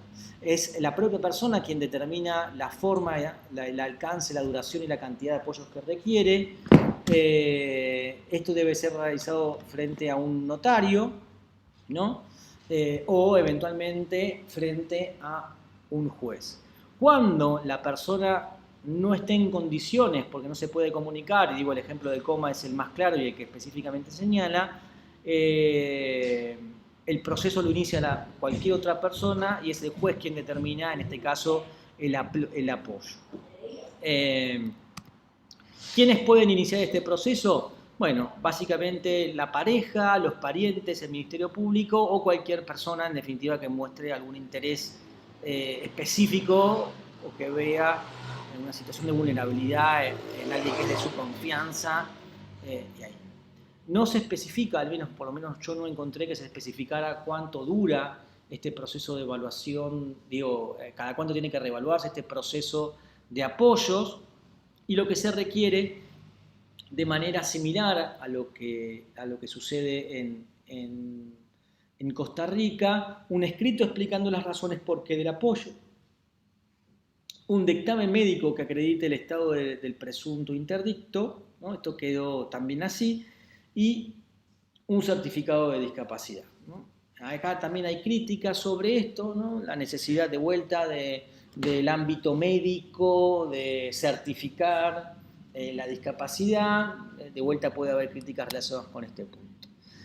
Para comentarles qué sucede en nuestro país, en Argentina, en el 2015 Argentina fue, hasta donde yo tengo mi conocimiento, el primer país que es el que inicia este proceso de modificación del régimen de la capacidad jurídica en el año 2015. También es probable que por ese comienzo uno pueda ver también ciertas críticas y tensiones con respecto al modelo del régimen de la capacidad. Digo, esto sucede en el año 2015.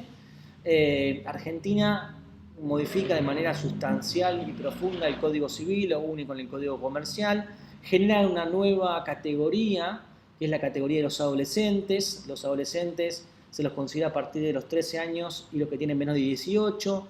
Genera también una toma de decisiones progresiva en el caso de los adolescentes. Esto es importante porque también la capacidad jurídica se va a ver modificada en base a esto, ¿no? Dice que a partir de los 13, entre los 13 y los 16, los adolescentes pueden tomar decisiones médicas siempre y cuando no pongan en riesgo su vida o no sea una práctica invasiva. Y a partir de los 16 años, cuando en realidad a partir de los 16 años va a tener la misma capacidad para tomar decisiones con respecto a su propio cuerpo que un adulto. Entonces, esto es importante porque en el caso de Argentina el proceso de restricción de la capacidad se puede iniciar a partir de los 13 años. ¿Por qué? Porque como a partir de los 13 años los adolescentes pueden tomar decisiones relacionadas con su salud, es que eventualmente algunos casos, algunas familias pueden requerir de un apoyo declarado judicialmente para su hijo o hija, ¿no? En definitiva. Les decía, tiene base también en la Convención de los Derechos de Personas con Discapacidad, aun aunque uno pueda hacer observaciones o miradas críticas sobre esto. De la misma manera que en los países que vivimos se presume de la capacidad de ejercicio, y les decía recién que se puede restringir a partir de los 13 años cuando una persona tenga, y ahí va a haber una fórmula también de base sustancialmente médica o psicopatológica, porque voy a hablar de cuando se puede restringir la capacidad, cuando la persona tenga una adicción o cuando tenga una alteración mental permanente o prolongada de suficiente gravedad, y que esto esta alteración mental pueda implicar un daño a su patrimonio o a su persona. Y reserva el nombramiento de un curador para aquellas personas en las cuales no hay ninguna posibilidad de comunicarse con el entorno, que se han aplicado ajustes, que se han aplicado apoyos, pero así todo eso es insuficiente y no se puede conocer de manera directa cuál es la preferencia o la voluntad de la persona. En ese caso se guarda al sistema tradicional de curatela con el nombramiento de un curador. El juez designa los diversos apoyos y delimita en su sentencia para qué actividades requiere apoyos, para qué actividades requiere, por ejemplo, la autorización judicial. Básicamente se pasa de un sistema de restricción de la capacidad hecho a medida de cada una de las personas y no como se pasaba antes, que era una mirada general. La persona declarada interdicta, insana, o con una curatela no podía casarse, no podía votar, no podía ejercer la patria potestad, no podía hacer nada de todo eso. Acá el juez va a decir, bueno, para determinada actividad requiere un apoyo, para esta no requiere ningún apoyo y puede realizarlo de manera independiente. Entonces, por ejemplo, una sentencia puede decir, puede casarse, puede votar, pero por ejemplo para vender su propiedad requiere la figura de apoyo y la autorización judicial. Ese sería un ejemplo de una sentencia que podría ser en Argentina actualizada. ¿Quién inicia el proceso de restricción? Bueno, decíamos el propio interesado, esto también es de manera transversal en las legislaciones, la pareja, el cónyuge, parientes, Ministerio Público. Acá hay un error en la diapositiva. ¿Cuánto dura el régimen de restricción de la capacidad en Argentina? Dura 3 años. ¿Sí? Vimos que en Costa Rica dura 5, en Colombia dura 5, en Argentina dura 3 años. ¿Qué se requiere para iniciar el proceso de restricción a la capacidad jurídica? Se requiere un escrito, ¿sí? Donde se explican las razones, donde se fundamentan los motivos, y en el caso de Argentina, como el Código Procesal no se modificó, sigue teniendo también resabios de una perspectiva desactualizada, ¿no? ¿Por qué? Porque pide 2 certificados médicos que acrediten el estado de la persona. Bueno, esto es porque el Código Procesal Civil no tuvo una modificación a la luz de la Convención, con lo cual sigue manteniendo el sistema procesal para el inicio de la restricción un modelo más antiguo. Este es un pequeño resumen de lo que vimos, ¿sí? Se va a hablar con distintos nombres a los apoyos. En Costa Rica se habla del garante para la igualdad jurídica, ¿sí? A una persona, puede ser una persona jurídica. En Colombia se habla de apoyos y apoyos formales, en Perú de apoyos, en Argentina se va a hablar de apoyos. Vimos que la revisión obligatoria es distinta según cada país y también va a variar de cómo se inicia. Por eso yo decía, dictamen médico al inicio va a requerir Costa Rica, Perú y Argentina, ¿sí? Con matices, y en Colombia no se va a hablar de un dictamen médico específico, se habla de informe de valoración de apoyos. Veremos, o por ahí los colegas colombianos pueden contarnos cómo se va desenvolviendo esto, si estos informes de valoración de apoyos son en definitiva peritajes psicológicos o psiquiátricos tradicionales, lo que veníamos haciendo, o si son dictámenes distintos. Con respecto ahora sí, a la cuestión más de prueba, los de nosotros nos desempeñamos, a la cuestión pericial. Bueno, en Costa Rica sí se requiere un dictamen que hable de la condición física, mental o intelectual, si es temporal o es permanente, las habilidades que tiene, la capacidad, las aptitudes de la persona con discapacidad para el desempeño en diversas áreas, ¿no? Para la toma de decisiones en el ámbito legal, para la toma de decisiones en el ámbito patrimonial, financiero, etc. Es decir, en definitiva, hay un dictamen pericial, ¿no? Y por eso uno puede ver, hay un método más mixto, donde los psicólogos y los psiquiatras intervenimos de manera más tradicional. En Colombia no hay o por lo menos no se vislumbra un peritaje tradicional como el que les nombraba recién. Sí, eso sucede en Argentina. En Argentina el equipo interdisciplinario ya no es 3 psiquiatras como era en el sistema anterior, sino un equipo interdisciplinario, debe expedirse sobre el diagnóstico de la persona, el pronóstico, sobre la época en que comenzó, y esto tiene que ver con las posibles nulidades que surjan, con los recursos personales, familiares y sociales, por eso interdisciplinario, probablemente un trabajadora social ahí intervenga de manera directa, y cuál es la recomendación para que la persona tenga la mayor autonomía posible. En Perú lo que señala es un poco amplio, ¿no? Dice que se requieren o que el juez puede pedir diligencias para interpretar la voluntad de la persona, ¿no? Por eso yo ahí señalé al final sobre qué tipo de sistemas por lo menos veo yo.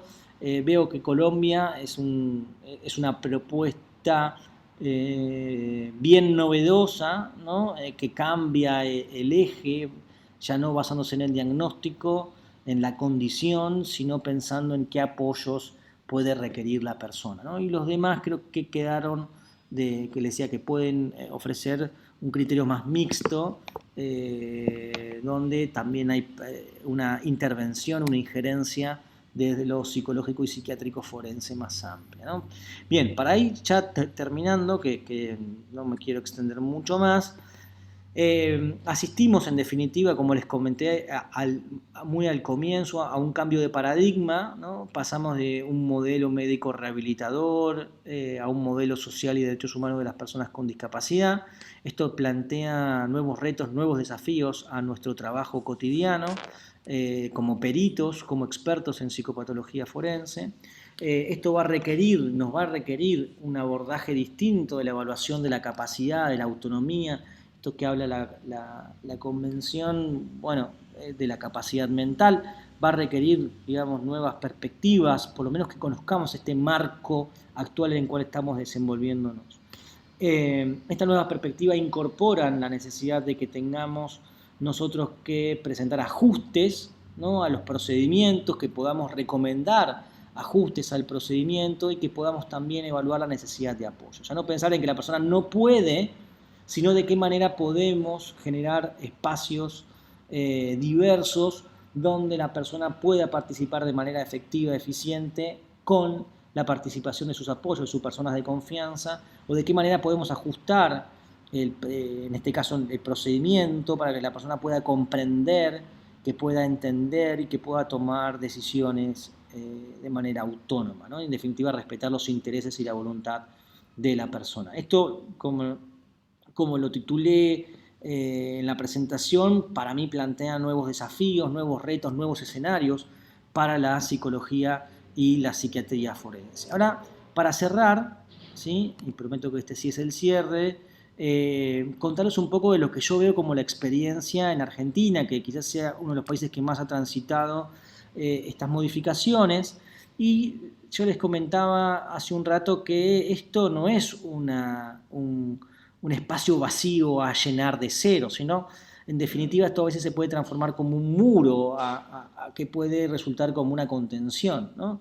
¿Por qué un muro? Porque, en definitiva, las creencias, las prácticas en las que nosotros veníamos trabajando son difíciles muchas veces de modificar y de cambiar. Lo que digo es, todos los operadores, los trabajadores que estamos en el ámbito de la justicia, los jueces, decía, los defensores, los abogados de parte, etcétera, etcétera, los peritos también veníamos trabajando en cuestiones de familia relacionadas con la restricción de la capacidad, en un modelo de sustitución, de curatela, de insanidad e interdicción. Veníamos y nos hemos sido formados en un modelo, voy a ponerle de manera simple, modelo médico rehabilitador basado en la eficiencia, y en definitiva no ha resultado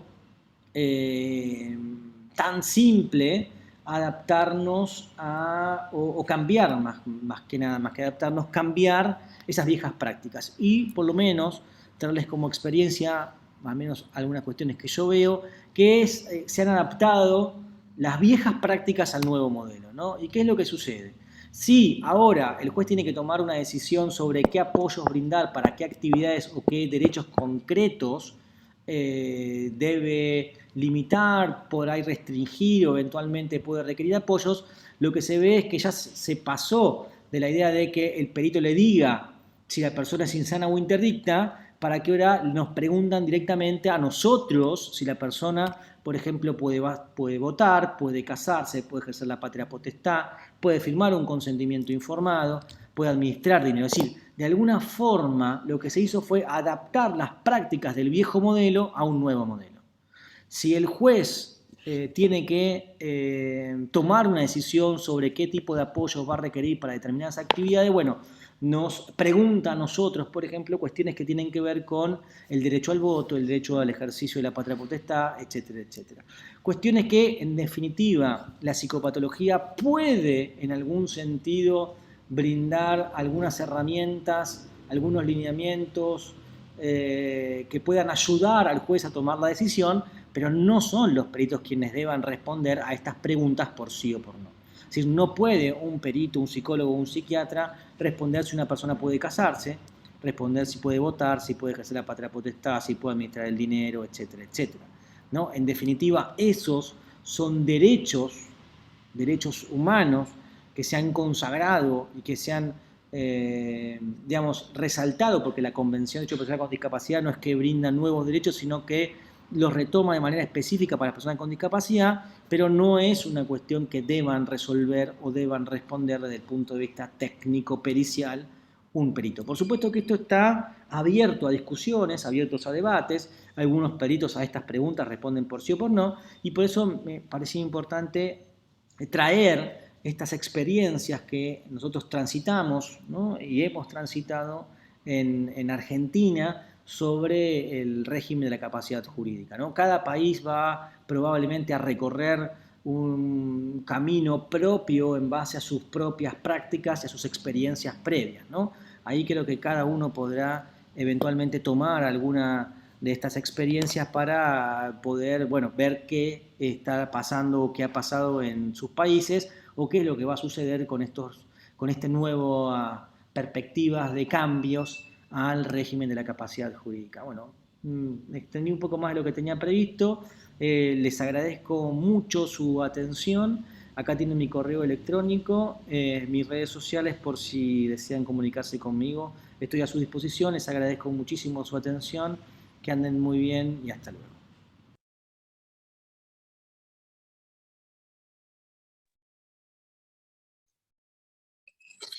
Bueno, Pablo, me extendí más de lo que estaba previsto, pero bueno, quedo a disposición para lo que consideren, si hay algún comentario. Les pido disculpas por haberlos cansado un poco, pero bueno, quedo acá atento por si tienen algún comentario, alguna pregunta.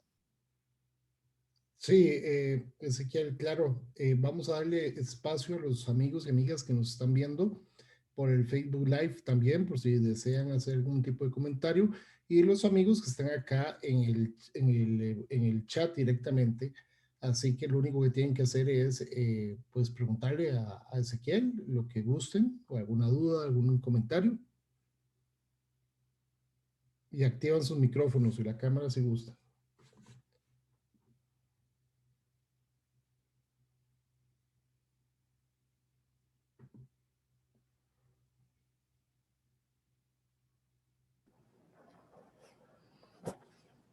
Bueno, tenemos el gusto de tener a doña Doris Arias Madrigal, una jurista de primer mundo, una mujer formidable además, además la primera presidenta magistrada de la Sala Tercera del Poder Judicial acá en Costa Rica. Realmente es un honor que esté con nosotros.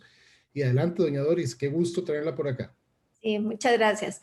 Bueno, quisiera felicitar a la persona que expuso, a Ezequiel Mercurio. Realmente muy ilustrativo todo lo que nos ha manifestado.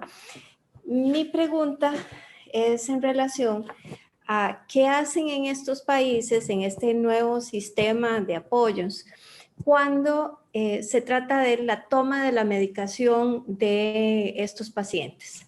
Y me refiero a comportamientos específicos como podría ser esquizofrénicos paranoides o personas que tienen consumo activo de drogas y que han estado en conflicto con la ley penal y de alguna forma tenemos que o someterlos a tratamiento de drogas bajo supervisión judicial o bien en el caso de las personas cuyo conflicto con la ley penal hizo que interviniera la Administración de Justicia, les pusiera una medida de seguridad, pero estas personas se niegan a tomarse el tratamiento o la medicación.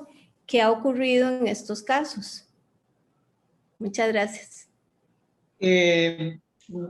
Muchísimas gracias por la participación. Bueno, lo que plantea en definitiva va de frente a lo que yo solamente nombré, que es los desafíos que nos plantea la Convención. Básicamente, ¿por qué? Porque la Convención en el artículo 12 habla de la capacidad jurídica, digamos, el derecho a tomar las propias decisiones, a tallar un plan de vida, y en el artículo 14 habla del derecho a la libertad. Y en ese sentido, ¿no?, hay algunos planteamientos que señalan que por el derecho a la autonomía y el derecho a la libertad, los internamientos o los tratamientos forzosos son contrarios a la Convención. Y por eso yo le señalaba que esto tuvo una primera, para el año 2015 hubo una primera guía, después hubo una observación más amplia sobre el artículo 14, y específicamente ahí hay una tensión y una contraposición muy concreta que tiene que ver con la internación involuntaria y la convención. Es decir, para ser muy concretos, la convención y el comité ve que las internaciones y los tratamientos forzosos son contrarios a la convención, con lo cual plantea específicamente estas tensiones que uno ve en la práctica, sobre todo en los casos que comentó la doctora, de medidas de seguridad donde se requieren tratamientos involuntarios por medidas penales, ¿no?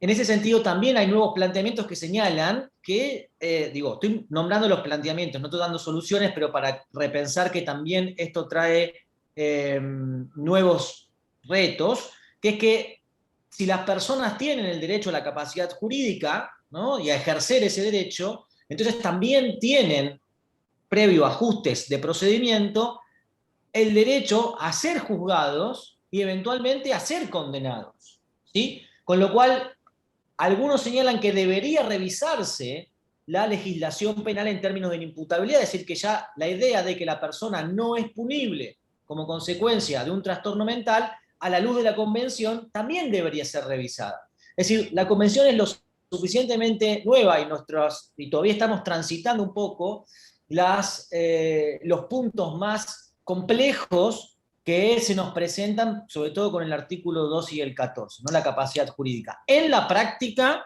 bueno, no hay una respuesta específica. O sea, los operadores, los que trabajamos en la justicia, como peritos, jueces, defensores, fiscales, nos encontramos con estas tensiones concretas de cómo resolver a alguien que consume sustancias, estuvo en contacto con la ley penal, le van a imponer una medida de seguridad, pero esa medida de seguridad podría ser contraria a la Convención, con lo cual también puede haber ahí una responsabilidad estatal de modificar esa legislación. En lo concreto, por lo menos lo que sucede en Latinoamérica, ahora hay ciertos países que van modificando su legislación en términos de salud mental, pero en lo concreto sigue conviviendo una legislación de salud mental que permite internamientos involuntarios y tratamientos involuntarios, básicamente basados en el riesgo para sí o para terceros, ¿no?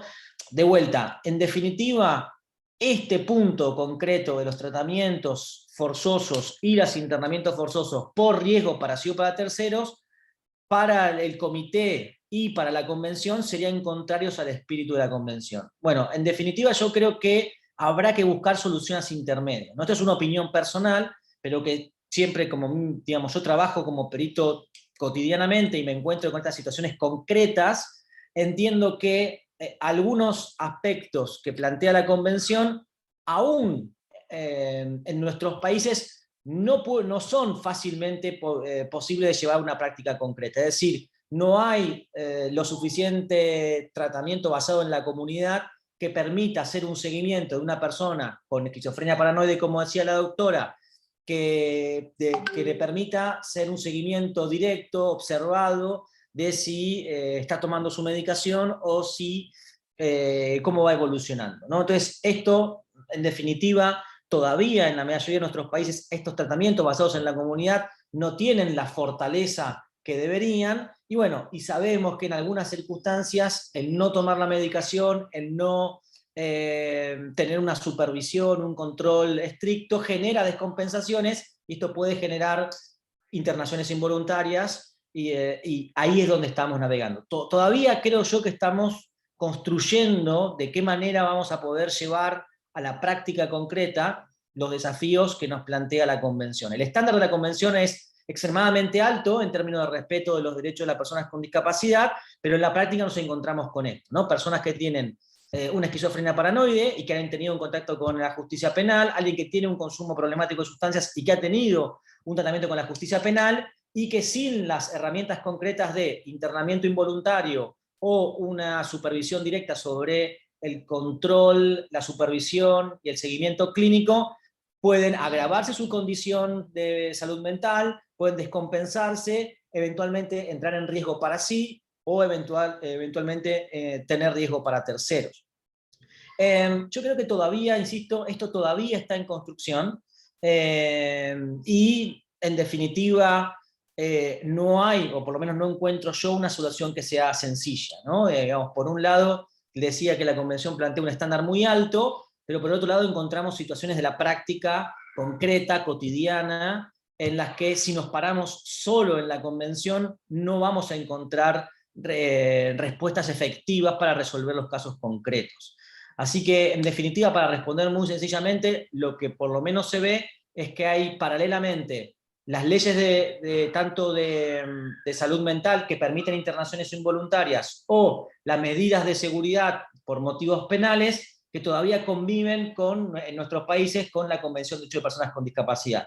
Es muy probable que las revisiones que tengan nuestros países por el comité señalen cada vez más la necesidad de modificar las medidas de seguridad o los internamientos en dispositivos penales de las personas con padecimientos mentales. Creo que la única forma para encontrar puentes de conexión es el diálogo y la participación de todos los actores, que participen los jueces, los fiscales, los defensores, los peritos, las personas con padecimientos mentales, es decir, que todos puedan tener una participación para encontrar cuáles son los dispositivos más adecuados en términos de salud y más respetuosos en términos de derechos humanos, ¿no? Lo que por lo menos se ve en la mayoría de los países es que el colectivo de psiquiatras siente que ha quedado afuera de estas discusiones y genera en la práctica tensiones concretas, ¿no? Es decir, falta de capacitación, falta de formación y dificultades para la aplicación de estas normas en el terreno. No sé, me extendí un poco en la respuesta, Doris, perdón. No sé si responde en parte lo que era tu comentario o nada, porque puede ser que me haya ido por cualquier lado. Si me fui por cualquier lado, perdón. Quisiera comentar algo. Bueno, creo que la discusión sobre el contenido de la culpabilidad en materia penal también es algo que está abierto, no está cerrado, y en este momento cada vez nos damos cuenta en los análisis de la neurociencia que no es cierto que las personas actúen simple y sencillamente como el derecho penal dice, de tal forma que esto es mucho más amplio y hay una discusión no solamente en lo psiquiátrico, psicológico, sino también desde el punto de vista de cómo se lo reclamamos desde el derecho penal. Sin duda alguna, hay tensiones, como tú lo señalas, estas tensiones, bueno, las resolvemos los juristas desde el punto de vista, bueno, cometió un hecho delictivo, aquí entramos en un terreno diferente, así no ha cometido el hecho delictivo. Y así lo solucionamos en Costa Rica también. Solucionamos, cometió un hecho delictivo, vemos si efectivamente el hecho es típico y antijurídico, no entramos en el tema de culpabilidad si la persona tiene alguna discapacidad psicosocial, pero se le impone una medida de seguridad. Bueno, lo mismo en el caso de las personas que tienen consumos problemáticos de drogas, etc. Y en el caso de las personas que no han cometido delitos, si entramos en todo este tema de, bueno, ya superada la interdicción y la tutela y la curatela, entramos entonces en este otro procedimiento que es el del derecho civil. Pero siempre es bueno llevarlo a esos casos límites, como por ejemplo cuando las personas que padecen algún tipo de enfermedad mental no quieren tomarse la medicación. Y por ejemplo era algo que nos ocurría muchas veces a nosotros, que las personas entran en conflicto con la ley penal porque por ejemplo el esquizofrénico no se quiere tomar la medicación. Tenemos el grupo de apoyo, que es su familia, la gente que le da la pastillita, etcétera, pero a pesar de todo, él no se quiere tomar la medicación. Y al no tomarse la medicación se descompensa, entra en algunos casos en fase maniacal o en fase de comisión de delitos o hiperactividad, lo que sea, y de pronto comete los delitos.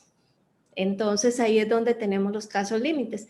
Pero sí, ciertamente coincido contigo, Ezequiel, que es necesario que sigamos trabajando los temas, que sigamos hablando sobre ellos y que la escucha no sea una escucha de uno solo, sino que sea la escucha interdisciplinaria, que es la más enriquecedora. Muchas gracias. No, gracias, Doris. Yo les cuento un caso que resalta y define y resume lo que plantea Doris. El año pasado acá en Buenos Aires hubo un hecho trágico donde una persona con una esquizofrenia con familia, digamos, con un grupo continente, había y un tratamiento psiquiátrico. En pandemia, por lo menos lo que dejan traducir los medios de comunicación es que en pandemia el tratamiento se espacía, se complica, y esta persona descompensada en un brote psicótico, en un agravamiento de esquizofrenia paranoide, va a una zona bastante concurrida de la ciudad, blandeando un cuchillo de gran tamaño, diciendo incoherencias, completamente delirante. ¿Y qué es lo que hace? La policía intenta contenerlo verbalmente, etcétera, y la realidad es que esta persona descompensada le lanza digamos, el ansia hacia el policía, logra pegarle, apuñalarlo al policía, y el policía en su herido le dispara y terminan falleciendo los dos. O sea, muere el policía, pero también muere la persona con esquizofrenia. Bueno, lo que terminó pasando, y creo que resalta muy bien lo que planteó Doris en su comentario inicial, cómo termina la historia. Hoy el médico, psiquiatra, imputado por el homicidio culposo de alguna forma del policía, porque la jueza entiende de que no le brindó los cuidados y los controles suficientes como para evitar de que la persona se descompense. Más allá de la discusión legal sobre si el médico tiene responsabilidad o no, muestra un poco esto, ¿no? A la luz de la convención y siendo muy extremos, bueno, en definitiva no hay responsabilidad del médico ni de la familia, sino la única responsabilidad sería la del propio paciente, pero sabemos de que esto no es una respuesta que pueda brindar de alguna forma mejor acercamiento a la salud mental de los pacientes. Es decir, sabemos que los pacientes sufren, ¿no? por su estado psíquico, sufren ellos, sufren sus familias, y en definitiva pensar de que en ese estado la persona está tomando una decisión libre y voluntaria sería reducir la complejidad de esos casos de compensación. En definitiva, bueno, ese caso encendió todavía un gran debate entre la comunidad jurídica, penal, civil, y también los psiquiatras, que de alguna manera se sienten atacados, ¿no? Porque dicen, yo no puedo hacer nada, pero si no hago, me traen la responsabilidad mía. O sea, si vamos a partir de la autonomía del paciente al 100%, entonces tenemos que asumir que el paciente va a tomar decisiones que puedan ser inadecuadas, y la responsabilidad es de él, no del psiquiatra. Es decir, lo que ven los psiquiatras es que por un lado se pide mayor autonomía del paciente, pero por otro lado se le reclama mayor control sobre los pacientes. Bueno, en esta situación yo creo que las que nos está tocando transitar. Mi hipótesis es que estamos todavía asistiendo a un cambio de paradigma. O sea, estamos transitando estas modificaciones, nos toca este momento histórico, nos tocó la pandemia, nos toca transitar este proceso de transformación, y en ese proceso de transformación estamos construyendo nuevos espacios, nuevas dinámicas, nuevas relaciones entre los peritos, los pacientes, la justicia, y en definitiva creo que este es el punto, ¿no? de tensión, ¿no? Pensar en que son cosas novedosas que van a requerir también, muy probablemente, respuestas novedosas. Con esto quiero decir, normalmente uno va a buscar en la caja de herramientas que tenía, y creo que el desafío es buscar ahí, pero con esas herramientas que teníamos, generar nuevas herramientas para dar respuestas a nuevos desafíos, ¿no? Yo creo que un poco para los peritos nos toca este camino, ¿no? Tratar de ver de qué manera podemos generar respuestas novedosas, quizás que no estén inventadas o que no hayamos estudiado. Quiero decir, no es que tenemos que salir a inventar cosas que no existen, pero tenemos que ser creativos. Me parece un poco, es el desafío, por lo menos para la psicopatología forense de los próximos años, ¿no? Entiendo, junto con varios colegas, de que sabemos que el padecimiento mental genera esto que muy bien explica Doris, ¿no? Esta falta de conciencia de la enfermedad, con lo cual el paciente no considera que necesita un tratamiento, que no necesita medicación o un control psicoterapéutico, y eso es una retroalimentación negativa, se descompensa, esa descompensación genera situaciones de eventualmente agresividad contra terceros o contra sí, problemas con la ley penal, situación de calle, etcétera, etcétera. O sea, de alguna manera creo que todos vemos esto. La respuesta a lo que voy es que nuestra respuesta tradicional siempre ha sido la cárcel, la calle o el hospital psiquiátrico. Creo que el desafío es poder salir de esas categorías tan estancas que hemos transitado en los últimos 100 años y pensar en que quizás la respuesta esté en generar dispositivos que no están, pero que tenemos que construirlos basados en un seguimiento en la comunidad y con una respuesta en el terreno directa, ¿no? de alguna forma. Pero bueno, en definitiva, esta es una propuesta a construir y allá vamos, ¿no? Lo que el futuro está por hacerse, por decirlo así. Pablo. Pues bien, lamentablemente se nos acabó el tiempo. Ezequiel, si quieres algunas palabras finales para cerrar. Agradecerles y pedirles disculpas, me extendí mucho más de lo que tenía previsto ustedes como organización y yo como disertante. Me gusta mucho conversar con todos y compartir experiencias con profesionales de otros países. Para mí siempre es una retroalimentación muy necesaria y me gusta mucho hablar de estos temas, así que bueno, pedirles disculpas por haberme extendido tanto en esta noche. No, felices que haya pasado. Por nosotros puedes seguir, no hay problema. Igual invitarte, como siempre, apenas tengas un espacio que volvás acá a la Red Académica Internacional. Y pues nada, agradecerte enormemente, agradecer a los amigos que nos están siguiendo en el Facebook Live. Hoy tuvimos cerca de 600 personas en Facebook Live siguiéndonos. Y pues bien, realmente más que agradecidos por el apoyo y la compañía. Estamos transmitiendo también para el GT8 de ULAPSI, para el grupo especializado en psicología del trabajo y las organizaciones de la Unión Latinoamericana de Psicología, también para la Red Académica Internacional, y pues bien, se nos han unido también varias universidades que están retransmitiendo también hacia sus estudiantes y docentes, y pues agradecerles a todos por acompañarnos indudablemente este día. Nos vemos ya después de Semana Santa para este próximo lunes 7 con Max Canavillas desde Lima, Perú, en una ponencia. Ya vamos a cambiar de tema, vamos hacia el área organizacional. Pues bien, también acompañarlos, que nos acompañen, perdón, para este próximo lunes. Como siempre, Ezequiel, es un gusto y un honor tenerte por acá. Toñador, es un gusto también que haya estado y haya sacado un tiempito de acompañarnos. De verdad que es un honor para nosotros tener a una personalidad de las ciencias jurídicas de acá de Costa Rica. Y pues bien, a todos los amigos y amigas que nos han acompañado, Defensa Pública, jueces, amigos de toda América Latina e Iberoamérica, y gente también de España, no sé qué están haciendo levantados tan tarde, pero bueno, también muchísimas gracias por acompañarnos. Y recuerden que esto no se ha acabado.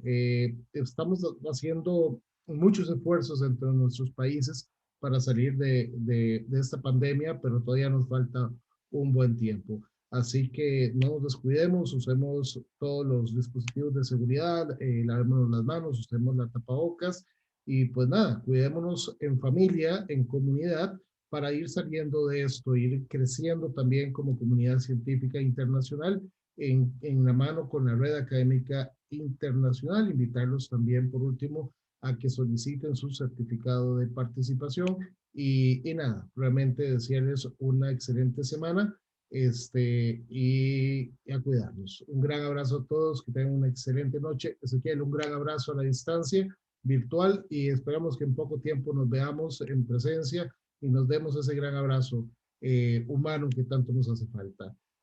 Buenas noches y que estén muy bien. Igual, hermano. Saludos a la familia.